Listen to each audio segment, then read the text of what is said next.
morning. Senate Judiciary Committee will come to order. Thank you for your attention. We have a busy agenda today, like most days, and appreciate your patience. Sometimes committees that meet in the afternoon don't have the same constraints in the legislature that those that meet in the morning do. So appreciate your time and your attention to these things. We are going to pick up where we left off yesterday. And yesterday we were working SCR 1621, which is proposing a constitutional amendment to provide that the governor will appoint Supreme Court justices subject to Senate confirmation and to eliminate the Supreme Court Nominating Commission. I don't think we need another bill brief. I think the committee is aware of the amendment and what it does. However, if we could just have a very short one from the reviser, Mr. Thompson. Thank you, Madam Chair. Jason Thompson, Revisor's Office. So SCR 1621 amends a couple sections of Article 3 of the Constitution, and the net effect of those amendments would be that the Supreme Court Nominating Commission is eliminated, and the governor would appoint qualified persons to the office of Chief Justice, and those persons would be confirmed by the Senate. Thank you. Committee, then, we had suspended our work yesterday to allow time for Kansas Legislative Research Department to provide a particular answer to a question from Senator Pyle. So do we have that response, Ms. Nelson?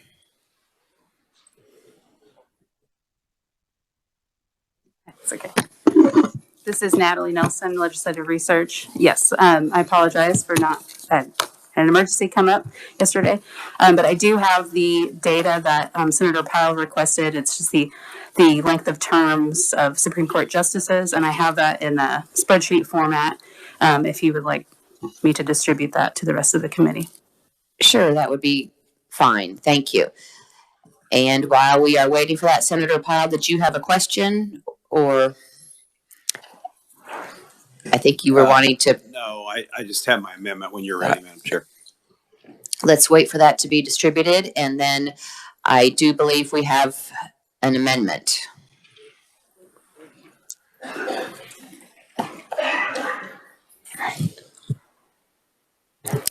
Senator, if you want to go ahead with your amendment. Okay, I think, Jason, I'm going to go with the 6 year, since that seems to be what the other. And then there's some information from research concerning another state that does do Senate confirmation.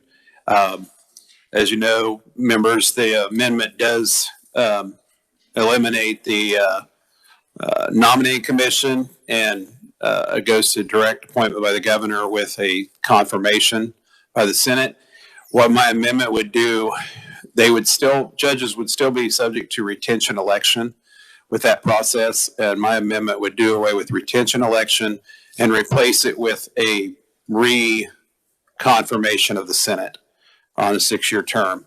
So Jason can probably answer questions better than I can.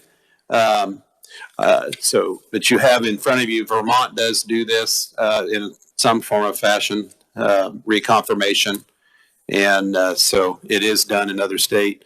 So, Madam Chair, if there are any questions on the amendment, I think it's a simple explanation of what it does. But I personally think that a reconfirmation process is better than a retention election.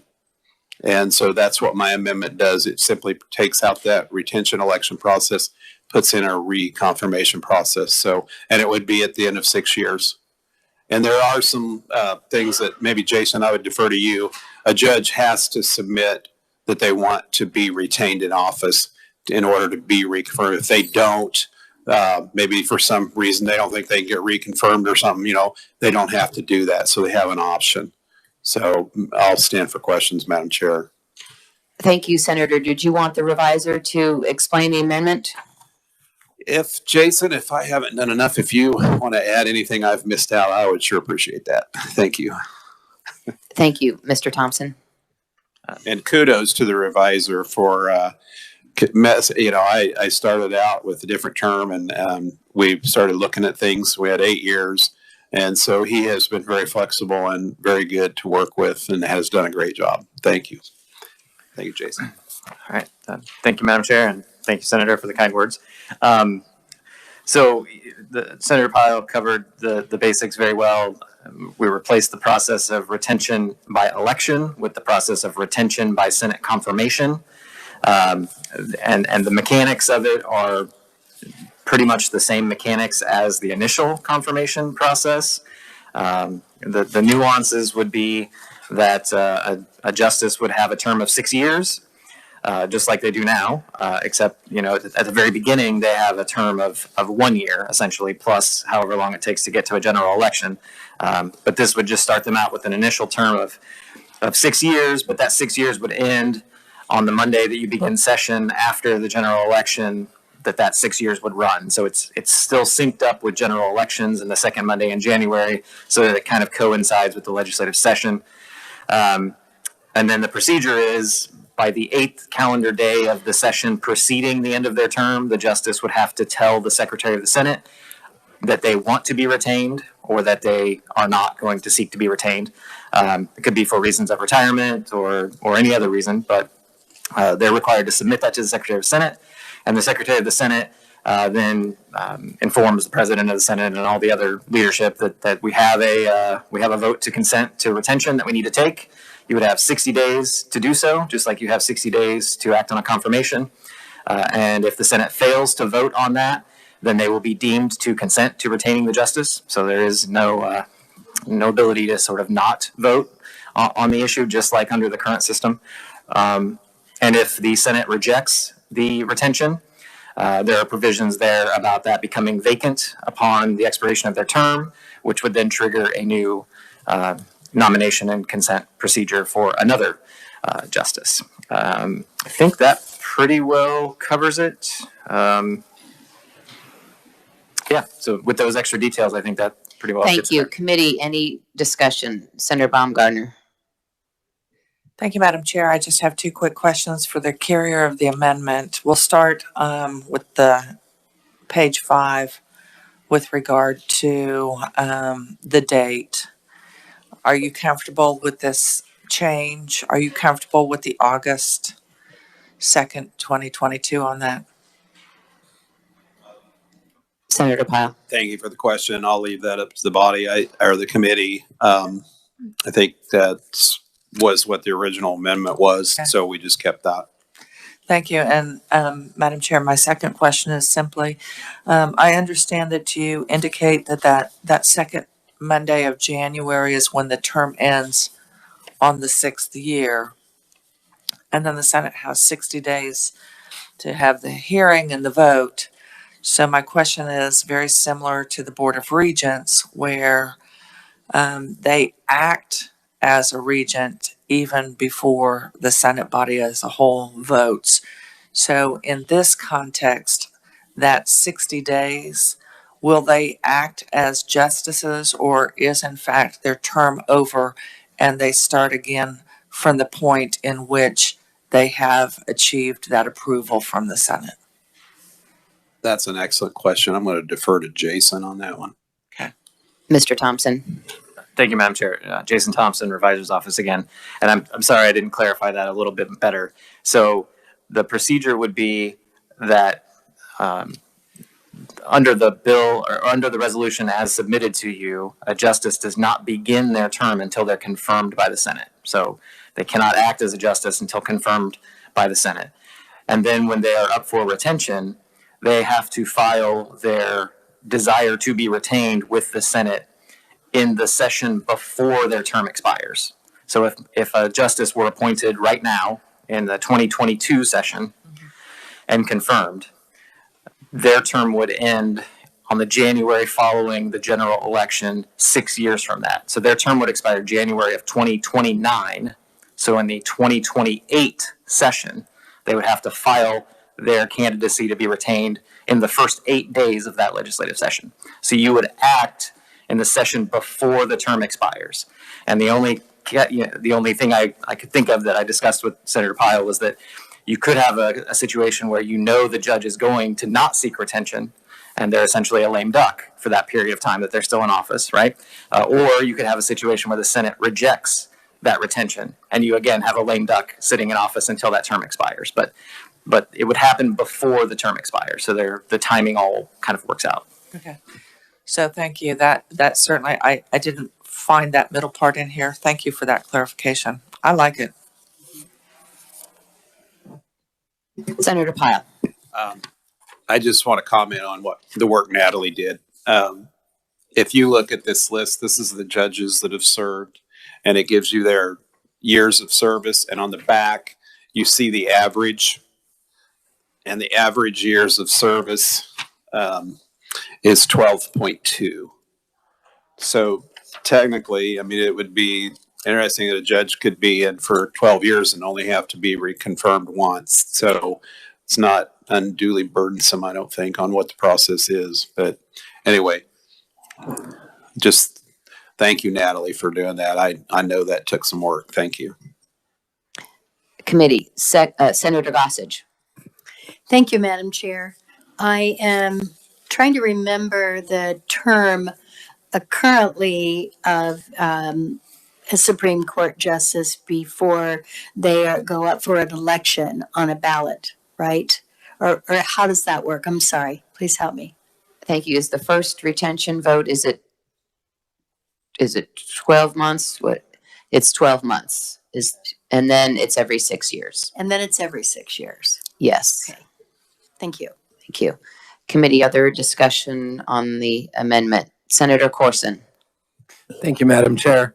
I would be very, very opposed to this amendment. And the reason is I think it really distorts what is the role of the judicial branch versus the legislative branch. We really want judges who are beholden to the law and in making rulings that are legally correct, that are free of bias. We don't want judges to feel like they have to continue to come back to us and sing for their supper and make rulings that they believe that the legislature is going to approve of so that they can keep their job, and that we're going to essentially be holding over them their job as a justice because we want them to make rulings that sometimes we'll agree with, sometimes we won't agree with, but their duty is really to look at the law, look at the facts, apply the law, and make decisions that are consistent with the law, and their allegiance should be to be doing what is legally correct. It shouldn't be,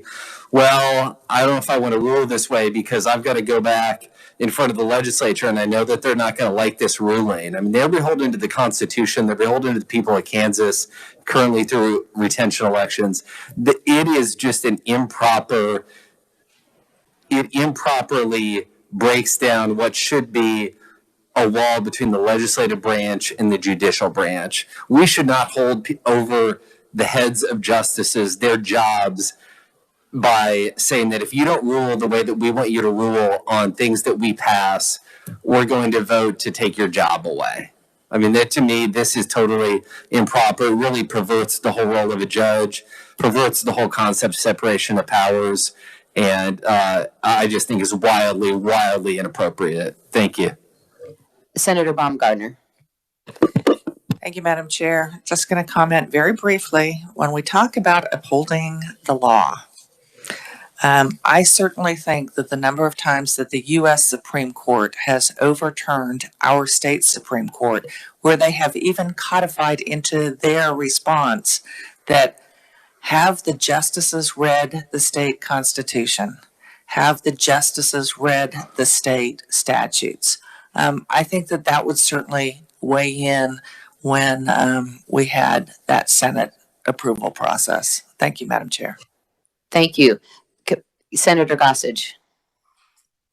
Thank you, Madam Chair. Again, just for clarification. So the way it is now is a judge or the governor selects from 3 nominations from the nominating commission. And then they immediately become a Supreme Court justice with no oversight from the body. Mm-hmm.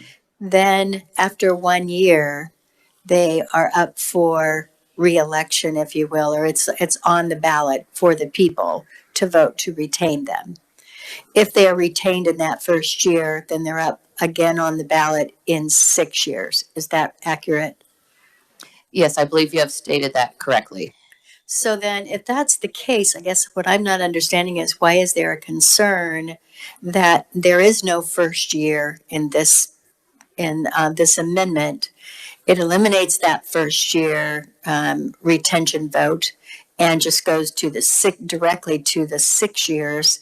And we, as representatives of the people, would be voting to retain them, because I can tell you, the majority of my constituents say, why are the judges even on the ballot? I don't know anything about these judges. I'm not sure what these judges do. You guys would probably know that better than we do. That's my comment. Thank you. Thank you. Other comments, Senator Pyle? Just to address Senator Corson's comments, you know, if we go back to the Kansas Constitution originally and we look at how these judges, they had to stand for election to the people. Not retention, election, direct election. That was accountability to the people. We can argue the merits of retention election all day long, but by putting in a reconfirmation process and giving them a 6-year opportunity, they are free to judge, and they can do whatever they want to do for 6 years. This just brings back, okay, you want to serve another 6? We're going to look at what has happened. And maybe you don't like judicial review. Maybe you don't want that. I understand that. The 2 amendments we have in this committee is, one, to go back to direct election. To me, Senate confirmation and a reconfirmation process is much less cost burdensome to the people of Kansas than to have them be running a campaign on a ballot every so often. So I would argue that, you know, we replaced what I would term as a great system electing judges, because I think they should be accountable to the people. This amendment keeps that and brings that back to some degree, accountability through the people's representatives, the state Senate. And so I think some of your arguments have some merit, but at the same time, Senator, I do believe we've got 2 options here in front of us, and people need to decide, do they want direct elections? Do they want to go that route? Do we want to allow the Senate to act? Do we want judges to have a process where they come back and tell us, and we could even, you know, look back or look forward in that process? That's not bad. We're doing the people's business, not the judge's business. And that's what this amendment's about. Thank you, Madam Chair. Committee, we do have other business to get to today. It's one thing to have a confirmation process before serving on the bench. It's different to have that confirmation occur after you have served on the bench. I'm stating the obvious, and you have rendered decisions. We do have a process, as we have explained in response to some of the questions here today, that it is put to a vote of the people. And so I will ask, is there a second on the amendment?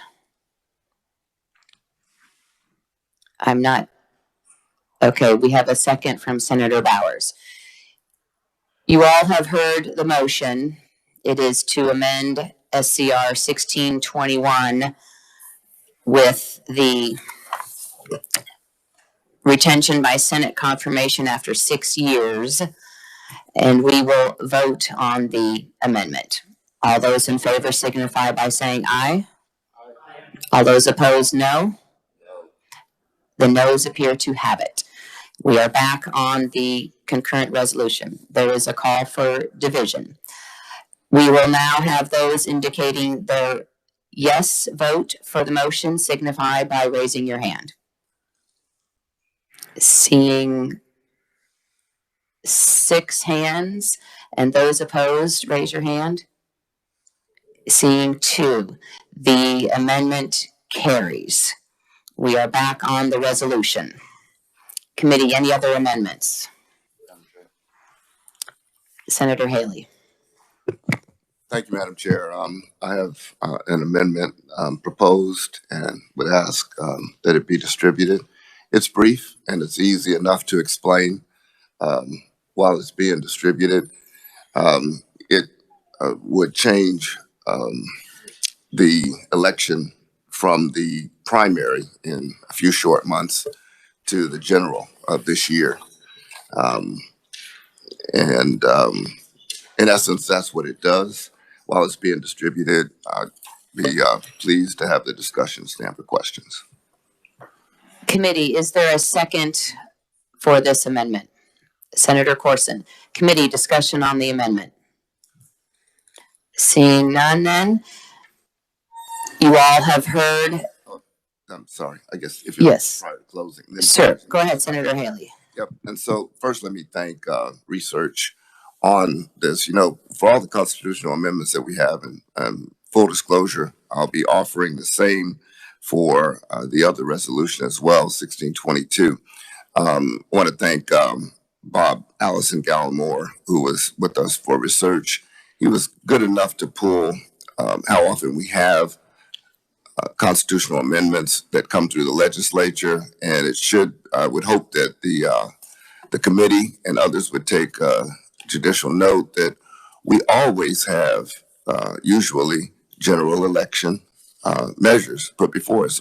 There are some rare exceptions. 2005, the one for the marriage, as we call it, the same-sex marriage, was 2005. That was not general. That was not done. And then I think one other. But usually, Madam Chair and members, we have November elections. As we know, there's a larger electorate that comes out in general.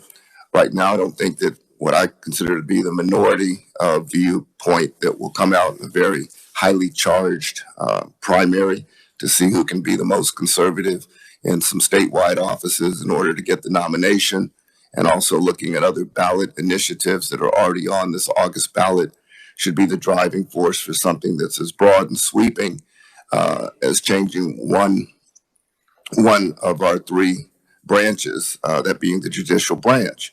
We should have as many Kansans who will be participating in an election that's just a few short months away, participating and be given that information.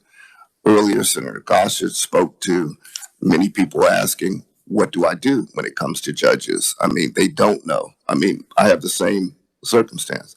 We need as much time, I believe, in making such broad, sweeping changes to our government to allow the electorate to better understand it, why we're so constrained in a highly charged, frankly, ultra-conservative primary to allow the minority of Kansas voters to make those changes in August is, well, I just don't think I think it's undemocratic. And I would hope that we would give deference to the broader numbers. Again, I want to thank the research, Bob Gallimore, and of course, our own Jason Thompson for drafting these changes. And I'll be happy to share this information, Madam Chair and members, as to what the history has been for proposed constitutional amendments, and to show that it's often for general elections. And this one is an anomaly. This would be a rare exception to what the rule has been. And if there's no further insider comment, I'd like to indulge that and move it. Thank you. Thank you. Committee, the resolution was brought to us with the August 2nd, 2022 date by the proponents who had considered it, and we will now, without further discussion, vote on the amendment to change the date to the November general election. You've heard the motion. All those in favor signify by saying aye. Those opposed, no. The motion fails. We are back on the resolution. Are there other amendments? Yes, Senator Baumgardner. Madam Chair, I do not have an amendment. It doesn't appear that anyone else does. So I move that we, I'm not asking for any motions other than if there are amendments. Okay, So, then I will simply say I need to leave because I was supposed to make a presentation 13 minutes oh, ago. sorry. Well, thank you for I the just- delay Just and wanted an opportunity to vote. absolutely. I understand that. And we will suspend work on this again, and we will then open the hearing on, while we await your return, Senator. Thank you. We will suspend the work on SCR 1621 and open the hearing on Senate Bill 507, which continues in existence certain exceptions to the disclosure of public records under the Open Records Act, and ask for a bill brief from the reviser, Mr. Thompson. Thank you. All right, thank you again, Madam Chair. So Senate Bill 507 is the annual legislative review of exceptions under the Open Records Act. It's required by KSA 45-229. You have our fairly standard now memo, which is probably the key piece of information you need along with the bill. In it, we lay out that the Kansas Open Records Act requires each new or substantially amended exception to disclosure to expire on July 1, 5 years after enactment of that exception, unless the legislature acts to continue it. And then a burden is placed on our office, the reviser of statutes, to certify to the President of the Senate and the Speaker of the House the statutory language and citation of each exception that will expire in the ensuing year. So as part of our office's duty under that statute, you're provided with the list that was provided to the leadership, and also the statutory text of those exceptions that would expire on July 1st if you do not take action. And each of those is highlighted to show you exactly where something is deemed confidential or not subject to the Open Records Act, so you can see it in context and have the opportunity to analyze it under the test that's given there in the middle of the page. That's taken from KSA 45-229H. So you're directed to review each exception and look at those 4 factors and determine whether these should be continued in perpetuity or re-examined in some other way or amended in some way or possibly not continued and allowed to expire. So you have the full packet of information. You'll see that there are 8 this year. And you'll note that there are not 8 sections in the bill. There's a reason for that. Not all of them have to be in the bill in order to be continued. 2 of them are continued by another statute that's in the bill. So there are 8 listed there on page 2 of the memo that would be continued. They range from things about mortgage business annual reports to felony custodial interrogations to some insurance issues. Actually, 3 or 4 insurance issues, it looks like. And then a licensed credit services organization annual report and a state bank commissioner examination report. So you've got a wide range of issues that are in these exceptions, and we'd be happy to answer any questions you might have and let you take a look at the packet. Thank you. Committee questions for the reviser. Seeing none, then we will invite our first conferee to the podium. Proponent conferee, John Goodyear, General Counsel, League of Kansas Municipalities. Oh, I'm sorry, written only. We have written only proponent testimony from John Goodyear, General Counsel, League of Kansas Municipalities. Do we have any other proponent conferees in the committee meeting room or online? Seeing none, any neutral or opponent conferees in the committee meeting room or online? Seeing none, then this is the regular order of business that we have to consider the continuing existence of certain exceptions to the disclosure of public records under the Open Records Act.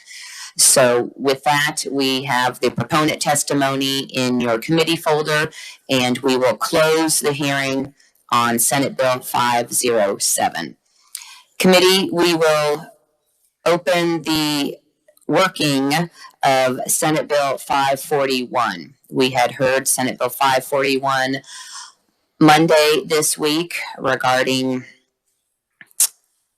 a lot of, it's a long, short title, but regarding orders and similar actions by public officials relating to face mask mandates, gathering limitations, business restrictions, and religious gathering limitations. And I don't think we need a bill brief unless the committee would like one. So with that, then we will open the discussion and the working of Senate Bill 541.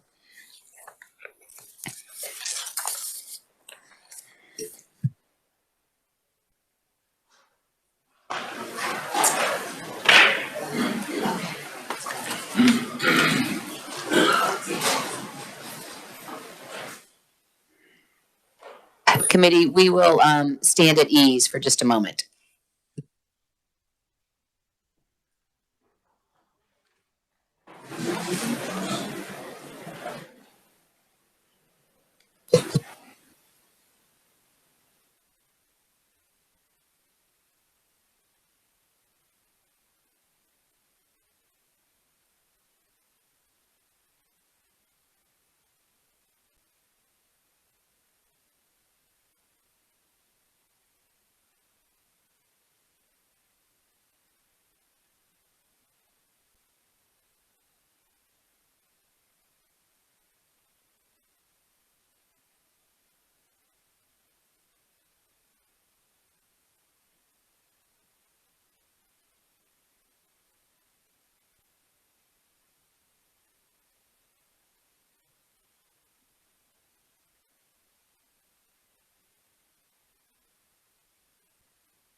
we have a couple of possible amendments that want to review before we proceed. So with this time of year, it's busy for the revisor's office, for research office, and so we need to review a few things before deciding to proceed.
Committee, thank you for standing at ease. And I will ask, do we have any amendments? Senator Thompson. Madam Chair, I've got one. Okay, and we will ask the revisor to distribute it. 541.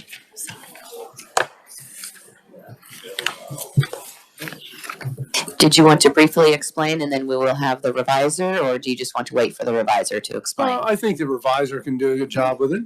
Thank you. Obviously. He does do a good job. Mr. Thompson, when you're ready.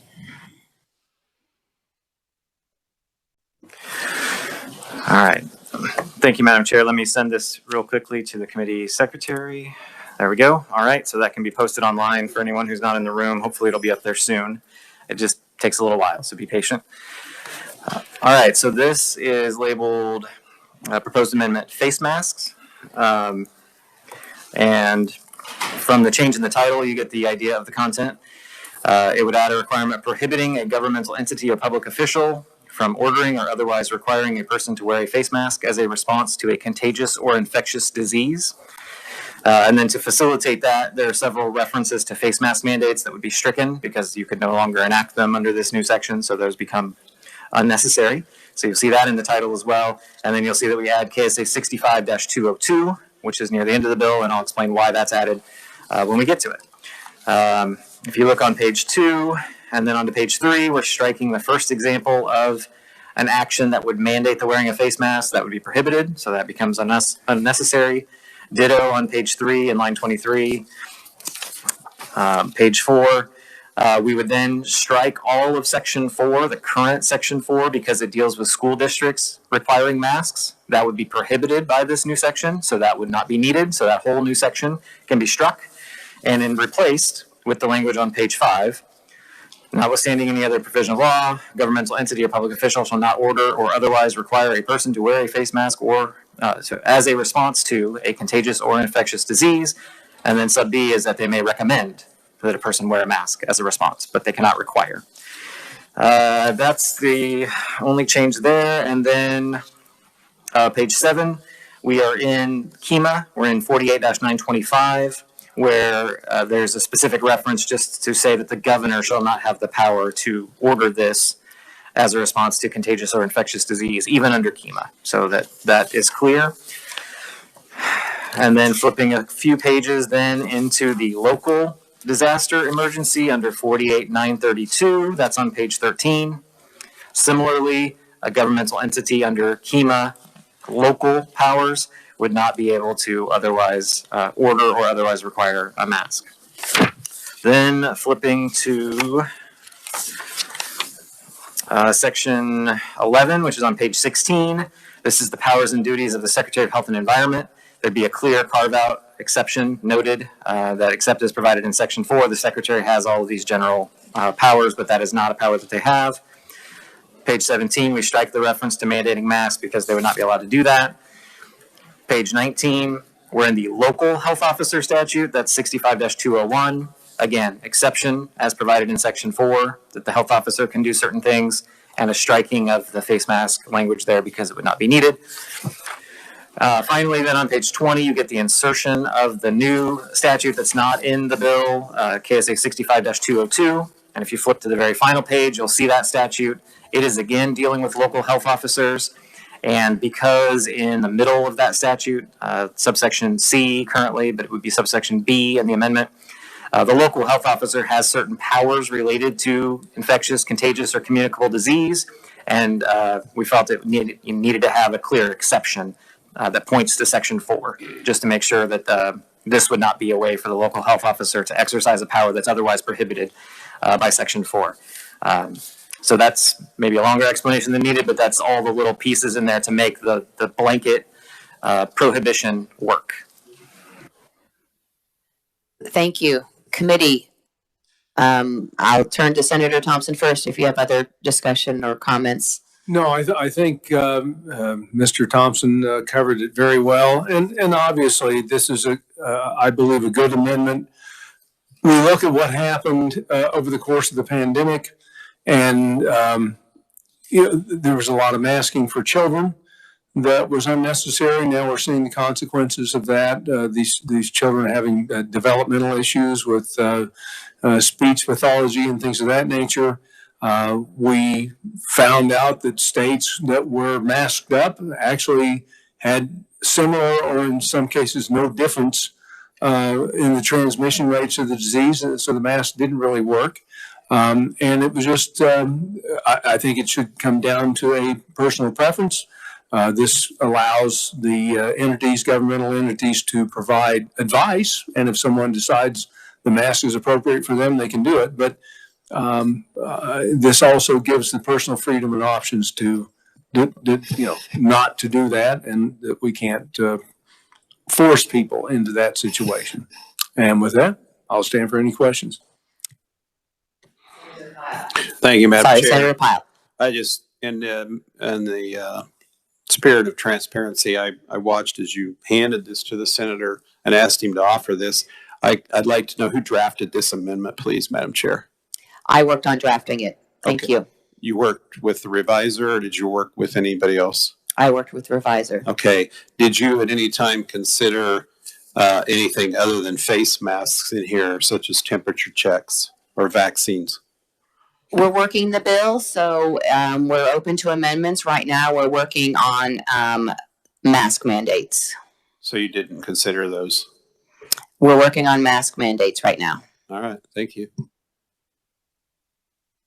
Other questions? Yes, Senator Gossage. I just, on the back, it says Amendment A in the box. Has that been addressed? It says Attachment A, and Or Attachment A, I apologize. yes, that refers to, I'll ask the reviser on page 20. Needed to insert that, Oh, I see. you go. Insert Attachment A. Thank you. yes.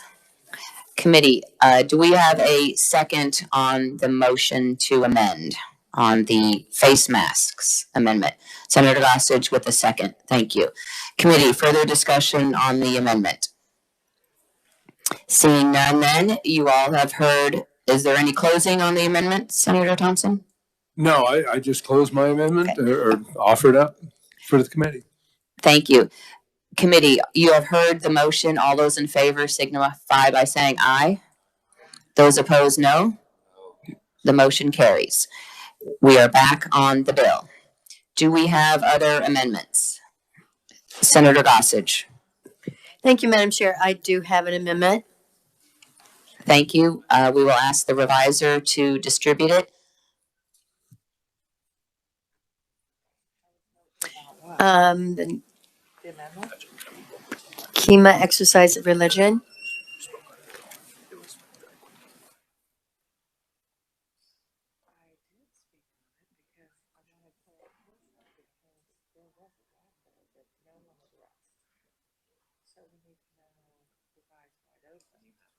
I do. Because I take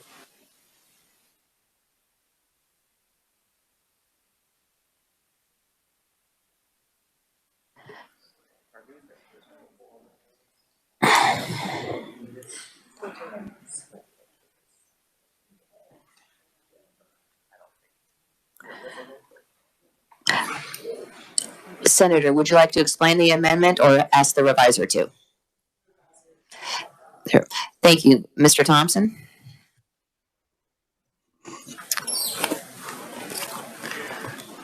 All right. Thank you again, Madam Chair. I'm attempting to put this online real fast.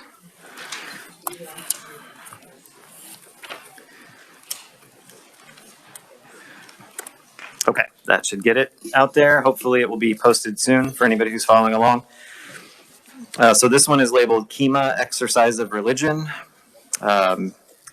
We would broaden the scope of the bill a little bit just to make sure that everything fit under the umbrella here of governmental action rather than just public health.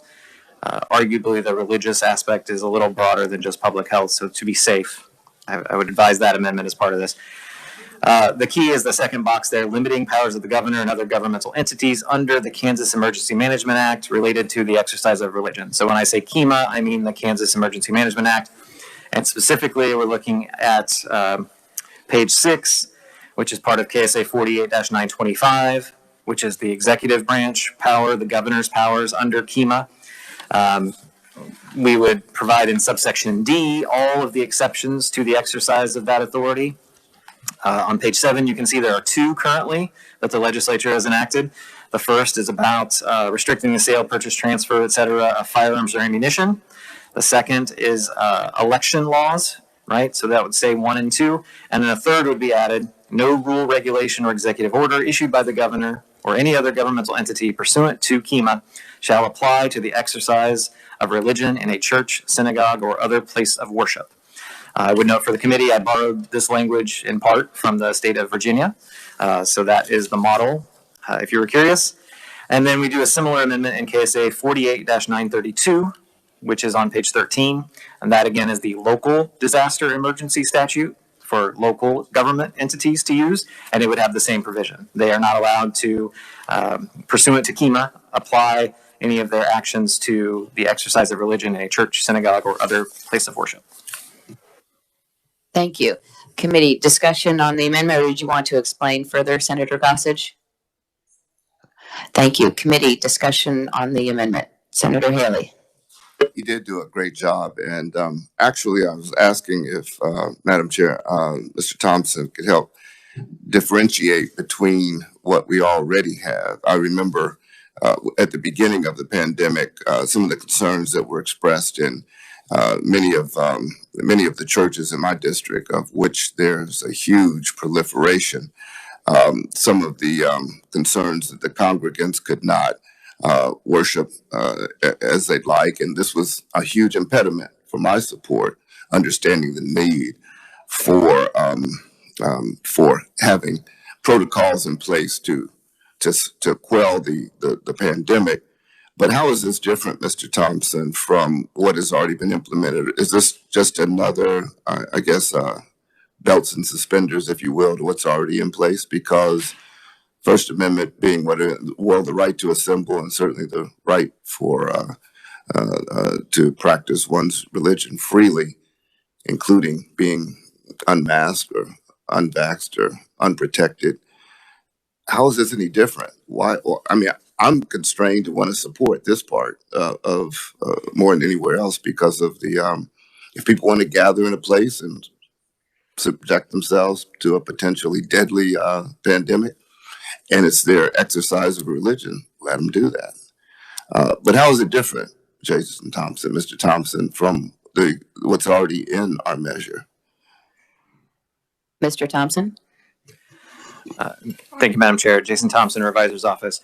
So as everyone, I think, listening to this is aware, there was a legal disagreement, essentially, between the Governor's Office and the Attorney General's Office about whether or not powers under KEMA could impact religious gatherings, worship services, etc.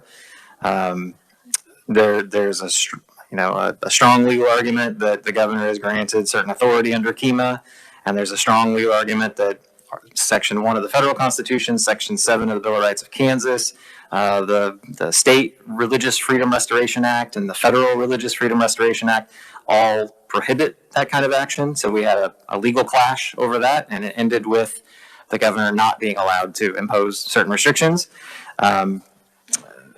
but imposing other restrictions in some ways. And so I think that's the policy choice you're being asked to address here. Do you want to make it clearer in KEMA for both the governor's statute and the local state of disaster emergency, or are you fine with the constitutional protections and the statutory protections that are in place? I think that is the policy choice. Does this amendment then help codify our constitutional rights under the First Amendment to freedom of worship? Madam Chair, Jason Thompson again, Revisor's Office. So anytime we're talking about amendment, I try to be very careful. So I'll just say, I think it makes very clear in both KEMA sections that that statute does not give any authority to limit the exercise of religion in the way that it's stated. So it does make very clear in those statutes that those provisions apply. Thank you. And when I say freedom of worship, I mean the free exercise of religion. Just a different way to talk about that. Yes, Senator Gossage. Thank you, Madam Chair. Before I move my amendment, I would like to say that in interviewing the acting Secretary of Health, we had discussed at length about what happened with churches.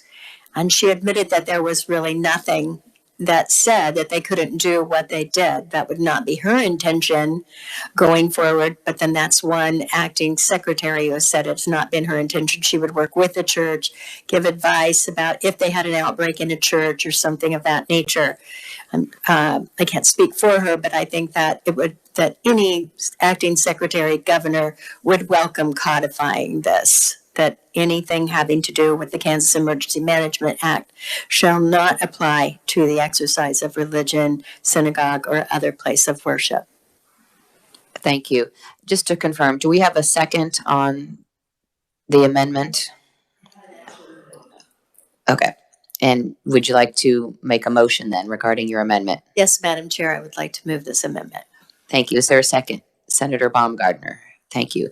Committee, you all have heard the motion. All those in favor signify by saying aye. Those opposed, no. The motion carries. We are back on the bill. Are there other amendments? I have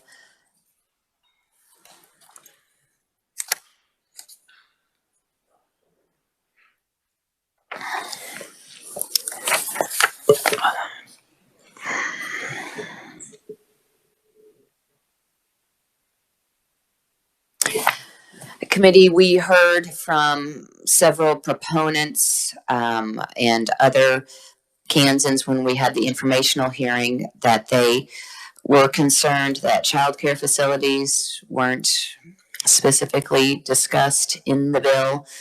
And are those entities covered in the bill, Mr. Thompson, already? Madam Chair, Jason Thompson, Revisor's Office. So the one provision I can say is not in the bill is the immunization provision that applies specifically to childcare facilities. That's a different statute than the KSA 72 statute for schools, which does include school daycares, I would note, and preschools. But certain other childcare facilities and preschools have their own immunization provision in Chapter 65. So I thought that's what they were referring to. That's not included. But otherwise, some of the broad provisions would apply to childcare. They don't have a specific provision for managing the affairs of their school district, like the school district provision or the community college provision, et cetera. But the broader provisions about, the Secretary of Health or the local health officer, right? Those would apply to any entity. Thank you. Then I have a different amendment to bring regarding business compensation. If you could share that and then give us an explanation.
Yes, if you could go ahead and explain the amendment that has been distributed. Thank you, Madam Chair. Jason Thompson again with the Revisor's Office, and hopefully this will be posted soon enough. I just shared it. So this is a little more simple, I hope. Essentially, we're removing two sections from the bill with this amendment. We're removing the provision about compensation for the use, restriction on use, damage, loss, or destruction of property as a result of certain governmental actions. That's new section 1. So that entire section will be removed from the bill. And then second, removing the amendment to KSA 79-1614, which is the one authorizing reimbursement of property taxes levied upon businesses shut down or restricted as a result of certain governmental actions related to contagious or infectious disease. So you can see those two strikes in the title and the strike of the statute. Again, new section 1 is stricken there on pages 1 through 3. And then the rest of the amendment is down near the end on page 21 and 22 and 23 even, a tiny bit, which removes section 16, which I note does not amend that statute in any way or affect that statute in any way. It keeps that current law without amendment, is what that would do by removing it from this bill. Thank you. Committee, the purpose of the amendment is to put the business compensation piece in its own bill. So we are not intending to remove that from being codified into law and from moving forward. It would just procedurally, if we put it in a different bill, we can address both issues in an appropriate way moving forward. So with that, I will move that we amend Senate Bill 541 with the business amendment. Is there a second to that motion? Senator Wilborn, thank you. Committee discussions or questions for the reviser on the amendment? And the purpose again is to remove it from Senate Bill 541 and we will put it into a shell where we can vote on it in a separate bill. Any discussion? Yes, Senator Pyle. Madam Chair, I'm not comfortable voting to remove this language until it is in the shell. So until I see that action, I will be opposing the amendment. Thank you. Mr. Reviser, can we put this amendment in a shell first and then come back and remove it from Senate Bill 541? Right. We will suspend working on Senate Bill 541 to put it in a shell first and then come back and strike it from Senate Bill 541. So with that, then we will open working on House Bill 2416. The contents of 2416 are modifying the procedure for declaring and extending a state of disaster emergency, limiting the powers granted to the governor during a state of disaster emergency. And the contents of House Bill 2416 were enacted into law last session. So the contents are already codified in 2416. And with that, then we are ready then to work House Bill 2416 and need to then move that we put that we first remove the contents. We're going to amend 2416 by substituting the content of the proposed amendments to Senate Bill 541 business for the contents of House Bill 2416. Do I have a second to that motion? Senator Wilborn, thank you. Committee, any discussion on the amendment? Seeing none, then you all have heard the motion. Those supporting it signify by saying aye. Those opposing, no. The motion carries. Then we have a substitute for House Bill 2416. Do we have a motion to pass substitute for House Bill 2416 favorably for passage out of committee? Do we have a motion? Senator Pyle with the motion. Do we have a second for that motion? Senator Baumgardner, thank you. Committee, any discussion? Senator Haley? So the amended bill is only that. There's nothing else in that other than that which was just inserted. That's correct? That is correct. We substituted in its entirety. in its entirety, yes. Thank you. So the Senate sub for House Bill 2416 is proposed amendments to Senate Bill 541 business, the amendment that you have in front of you. So there was a motion and a second. No further discussion then. You all have heard the motion. Those in favor signify by saying aye. Those opposed, no. The motion carries. Thank you for your work on Senate sub for House Bill 2416. We will now go back to working Senate Bill 541.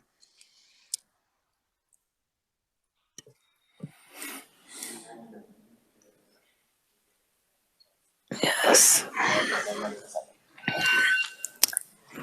The motion and the amendment before the committee on Senate Bill 541 is the proposed amendment to Senate Bill 541 business that you have in front of you that strikes section 1 of the bill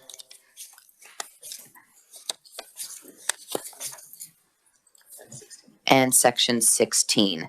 The content of section 1 and section 16 of the bill has been inserted into Senate sub for House Bill 2416. So with that, committee, you have heard the motion. All those in favor signify by saying aye. Those opposed, no. The motion carries. Do we have any other amendments on Senate Bill 541? We have a question from Senator Pyle. On page 10, section 8, Jason, line 33, a contagious or infectious disease. Is there a definition for that? I was trying to.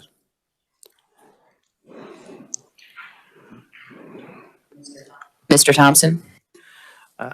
Madam Chair, Jason Thompson, Revisor's Office.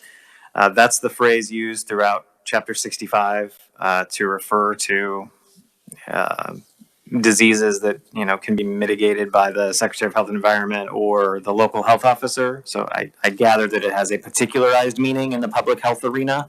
I don't know if it has a statutory meaning. I'll have to look, but I understood that to be a pretty well understood term, I suppose. Could that include common cold if they so deemed it? The question was, could that include the common cold? Question from Senator Pyle.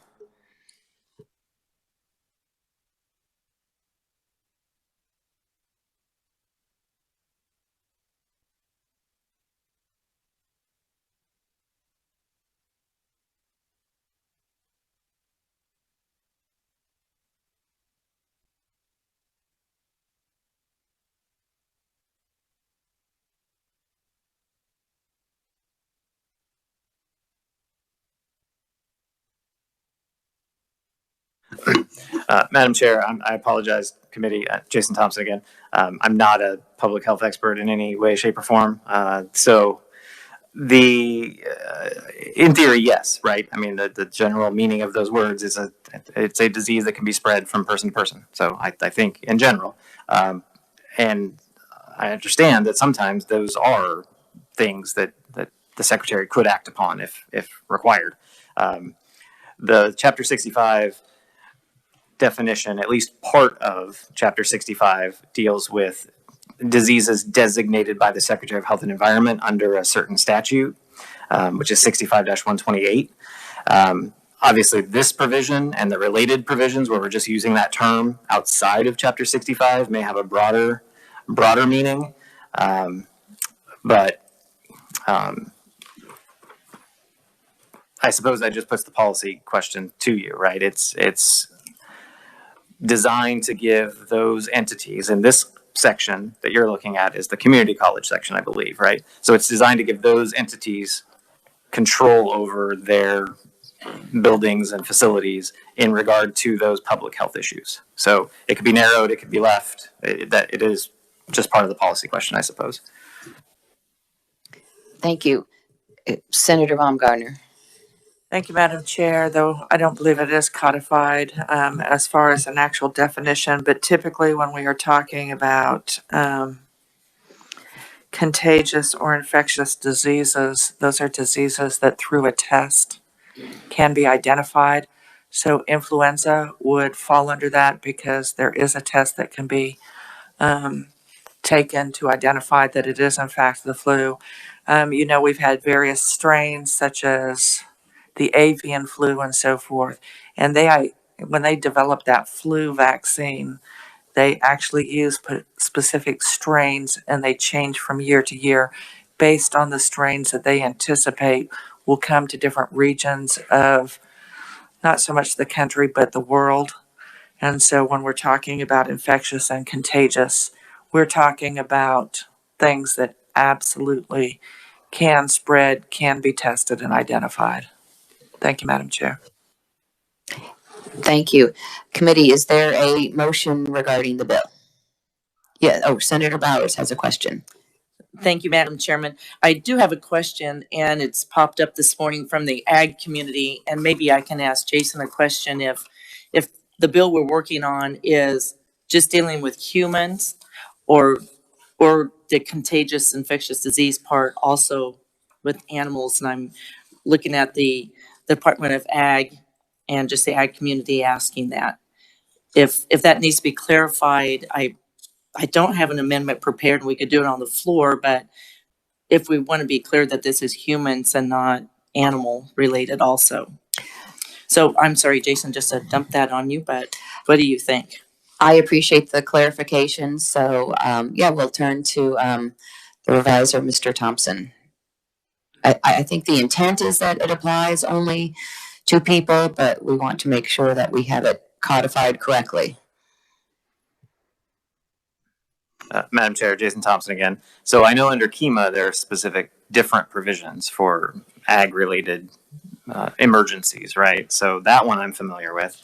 And my understanding when I was doing this is that I was only referring to humans. But if the department has some concern that I don't know about, or if there's some wording we could do a little differently, I understand. Again, not the expert on that issue. So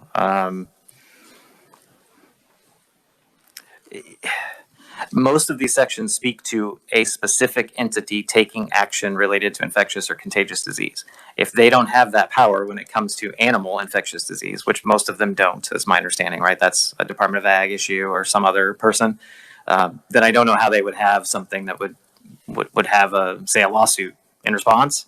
But if the department disagrees, I'll have to have that discussion. If we need clarification for that and for that to be codified, I would consider that a friendly amendment on the floor. And I'm happy to work on that. If you'll work on that and we can make sure it's written correctly, that it doesn't interfere with the intent of this bill. Exactly. I'll be happy to do that. Thank you. Appreciate that. Committee, then, do we have a motion regarding Senate Bill 541? Yes, Senator Gossage. I move we pass Senate Bill 541 favorably for passage out of the committee. As amended? As amended. Thank you. Committee, is there a second? Senator Thompson. Committee, you have heard the motion. All those in favor signify by saying aye. Those opposed, no. The motion carries. Committee, while thank you for your work on that. While we just heard Senate Bill 507 today, continuing in existence certain exceptions to the disclosure of public records under the Open Records Act. I would like to work that bill. We didn't have any conferees who testified in person. We had proponent conferee written testimony only. So I propose that we work it now. And do we have any proposed amendments or motions? I would even entertain a motion to possibly put it on the consent calendar. Yes, Senator Wilborn. Thank you, Madam Chair, and that is exactly my intent, to make a motion to move Senate Bill 507 out favorably on the consent calendar. And second from Senator Haley. Committee, you have heard the motion. All those in favor signify by saying aye. Those opposed, no. The motion carries. Thank you. We will now turn our work back to working Senate Concurrent Resolution 1621. Is there a motion? Senator Wilborn. Thank you, Madam Chair. having voted on the prevailing side, I would like to make a motion to reconsider the vote on the Pyle amendment. Is there a second? Senator Baumgartner. Committee, you have heard the discussion. I'm sorry, you have heard the motion. Is there any discussion? So Senator Pyle. I'd like to make a substitute motion to pass it out favorably as amended.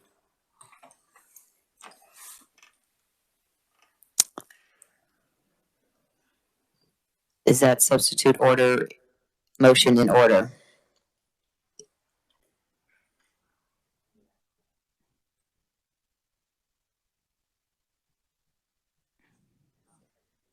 Right.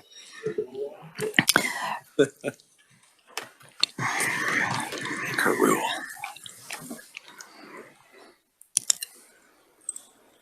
I'm going to refer to the committee rules just a moment.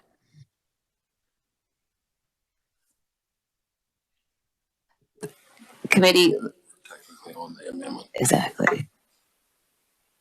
The committee, we are on the amendment, not on the bill, so the motion is not in order. We're on a motion to reconsider. We're not on the amendment. We're on a motion to reconsider the amendment. We are on the amendment. Committee, you have heard the motion. All those in favor signify by, there was a second. We're on the motion to reconsider the Pyle amendment. We had a motion by Senator Wilborn, a second by Senator Baumgartner, and we will now vote on the motion. Committee, you have heard the motion. All those in favor signify by saying aye. Those opposed, no. No. The motion carries. Division. Division has been called for. Those voting in favor of the motion signify by raising your hand. Seeing 4 votes. Those opposed, raise your hand. Seeing 4 votes. Then we have a tie. I will vote yes to break the tie. We are back on and the motion then carries. We are then back on the Senate Concurrent Resolution 1621. That's right.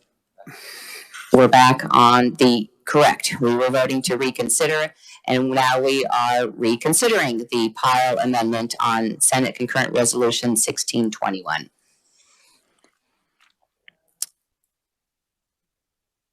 So you all have heard the Pyle amendment, and we will now vote whether to adopt the Pyle amendment or not adopt the Pyle amendment. And a yes vote would adopt the Pyle amendment, a no vote would not adopt the Pyle amendment. So committee, Point of order. with that.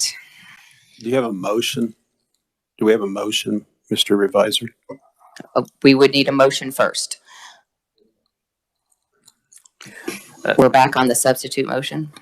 Madam Chair, Jason Thompson, Revisor's Office. So your motion was to reconsider the motion to amend that was adopted. So I understood that you're back on the motion to amend that was made by Senator Pyle and seconded by Senator Bowers. You've now gone back to that action. You could have a new motion if you'd like, but I think you're back on that action as it is. I appreciate that. Thank you. On the action to amend with the Pyle amendment. Right. So that is the motion before us. We are on the motion to amend SCR 1621 with the Pyle amendment. So with that, then, you all have heard the motion. All those in favor signify by saying aye. Those opposed, no. The noes have it. Division has been requested. All those in favor of the Pyle amendment signify by raising your hand. Seeing 2, all those opposed signify by raising your hand. Seeing 4, the motion fails. We are then back on the resolution, SCR 1621. Do we have a motion to pass SCR 1621 favorably for passage? Senator Gossage, is that your motion? Thank you. Committee, is there a second? Oh, would you like to say? Okay. Go ahead, Senator Gossage. Madam Chair, I move that we pass 1621 out of committee as amended. Was there an amendment Not at all? amended. As out of committee favorably. Thank you. Committee, do we have a second? Senator Thompson. Committee, you have heard the motion. All those in favor signify by saying aye. Those opposed, no. The motion carries. Thank you. We have requested division. All those in favor of the motion signify by raising your hand. Seeing 5 hands, those opposed, raise your hand. Seeing 2 hands, the motion carries. We will then work SCR 1622. It is proposing a constitutional amendment to provide for a partisan statewide election of justices of the Supreme Court and abolish the Supreme Court Nominating Commission. If we could have just a short reminder of the bill brief from the reviser. Again, we just heard this on Monday as well. And with that, Mr. Thompson. Thank you again, Madam Chair. Jason Thompson, Revisor's Office. So this is the concurrent resolution that would abolish the nominating commission, and instead of appointing justices of the Supreme Court, they would be elected by the state, by a statewide partisan direct election. They would maintain the current term of 6 years, and they would stand for they could stand for re-election, but obviously there would be no need for retention or any of those systems. So it's a straight election on 6-year terms, much like the Senate elections. Thank you. Committee, questions for the reviser? Committee, any, yes, Senator Corson. Thank you, Madam Chair.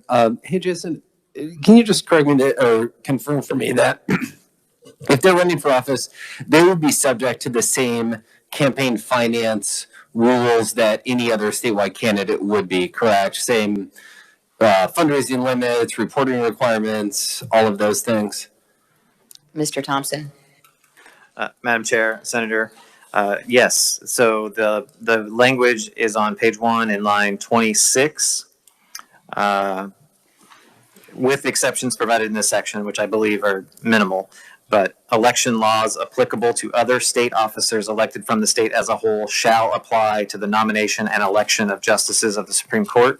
And the word from my elections revisers who know this better than I do indicate that that's the language that triggers all of the applicable election laws, campaign finance laws, et cetera. And they would apply to the justices. So that would mean that a state Supreme Court judge candidate could accept money from a political action committee? Senator Thompson. I'm sorry, Mr. Thompson. Thank you, Madam Chair. Jason Thompson, Revisor's Office. And yes, that happens not as often as I would expect, given how often we interact in this committee, but I appreciate that. The short answer is yes, unless otherwise prohibited by law. So if the legislature wished, they could go in and amend the law in some way to apply to Supreme Court justices. But on this, just the way this would go on the ballot, and then if they became subject to all the laws, that would be, they would be under the same laws that you are as senators when it comes to fundraising. And so short answer is yes, but subject to restriction or limitation by legislative enactment. And they could also take money from corporations, businesses, LLCs, and really any special interest?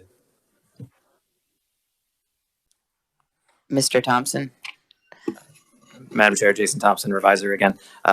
Short answer, yes. Thank you, Madam Chair.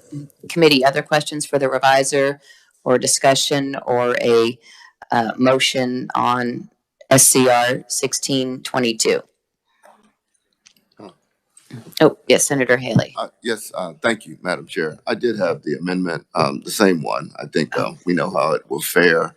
I don't know if we'll go through distribution. It does mirror. Actually, I'm not going to offer it because it would be inconsistent to not have both. But this would then bifurcate and have the previous resolution 1621, as the committee has recommended, still on the August primary ballot, and then have a separate one, 1622, if this were adopted on the general election. I will just say, and not offering the amendment, that it really should be on, if we're going to do this, on the largest possible voting pool, which will be the general, as we all know, instead of just having the very narrowly constrained primaries govern what a change in our government. And perhaps this will be something to be considered should this run on the floor. I will not make the offer, the amendment at the time, but thank the forbearance of our reviser, Mr. Thompson, and the review by research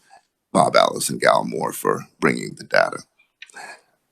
So I'm not going to offer the amendment on 1622, but look forward to a future discussion as to which election might be better. Thank you, Madam Chair. Thank you. Committee, is there a motion to move SCR 1622 out favorably for passage? Senator Thompson. I will move SCR 1622 out favorably for passage, Madam Chair. Thank you. Is there a second? Any second. Senator Wilborn with the second. Thank you. Senator Gossage. Forgive me, Madam Chair, but I'm trying to fully understand this bill in that is this added to the what would be placed on the ballot for in August, or is this something completely separate? Forgive me, I don't quite understand. Sure. So this is something completely separate. Neither of them have passed out of the Senate and then out of the House yet. So, Right. But they are both proceeding as an option for the body as a whole, if either would be pulled above the line on the Senate floor to be considered by the Senate as a whole. And if it's considered by the Senate as a whole, and if it was approved by both houses, would this be added to an amendment to the Constitution? And just to be clear, they're separate resolutions, so Right. they are not tied together. And Mr. Thompson, if you want to answer, I don't have the right document in front of me. The question is, it would amend the Kansas Constitution at the sections stated in SCR 1622.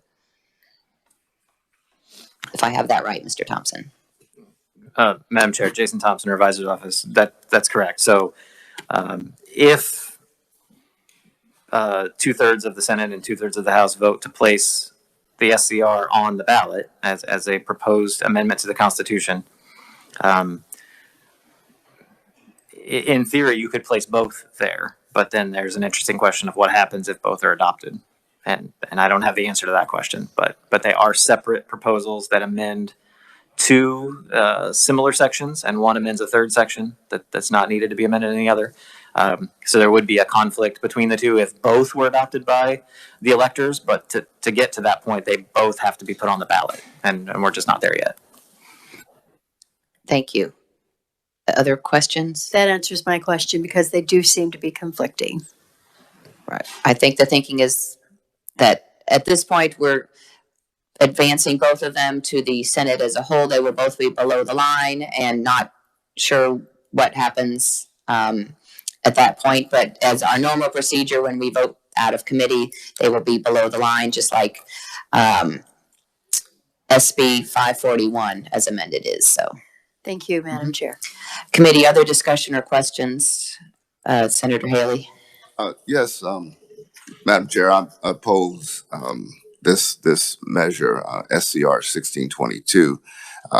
In fact, some of it was highlighted just by some of the questions that Senator Corson posed.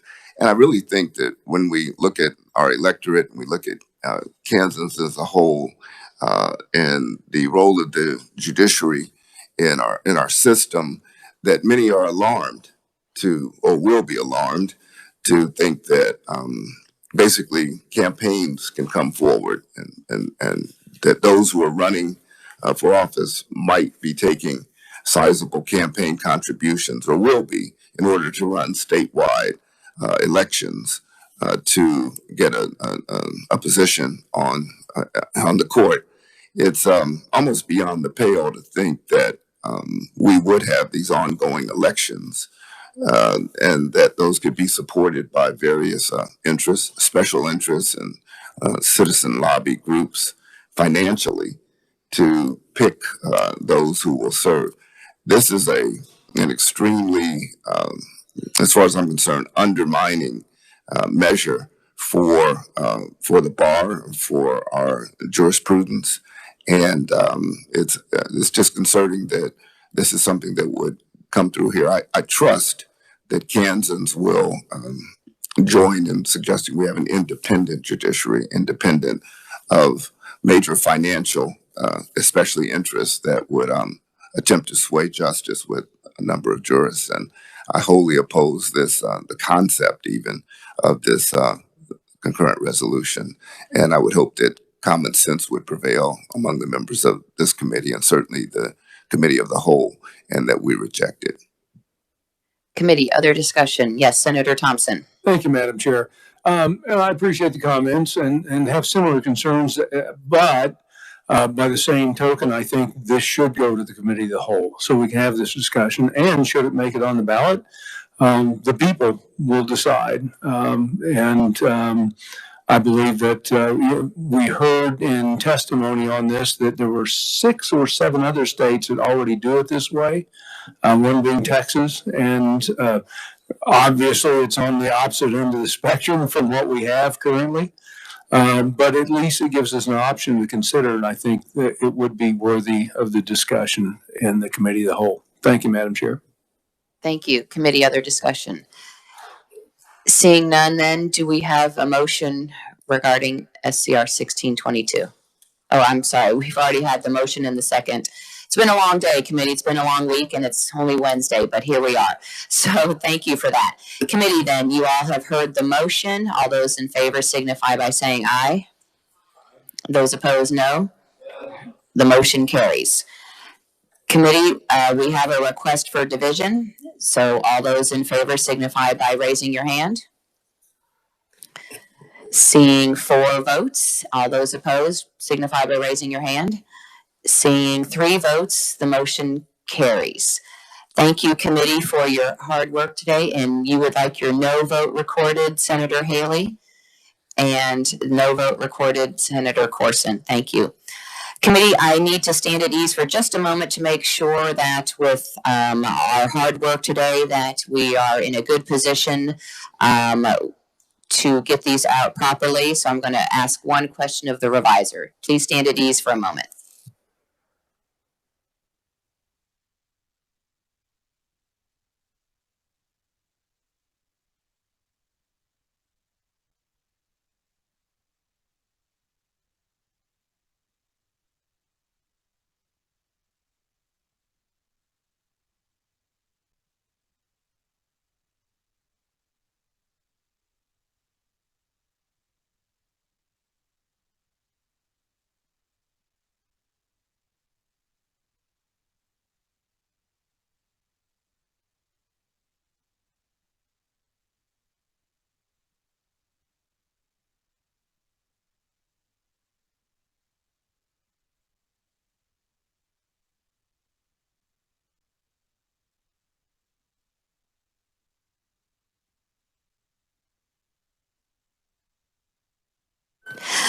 Committee, thank you for standing at ease. Just wanted to clarify for the record that when we worked Senate sub for House Bill 2416, we were affirmatively putting sections 1 and sections 2 from Senate Bill 541, affirmatively putting those 2 sections into House Bill 2416, and those 2 sections became the Senate substitute for House Bill 2416. So I just didn't want there to be any confusion about that, and thank you for the opportunity to clarify that, and again for your work today and those following along in the committee meeting room and online.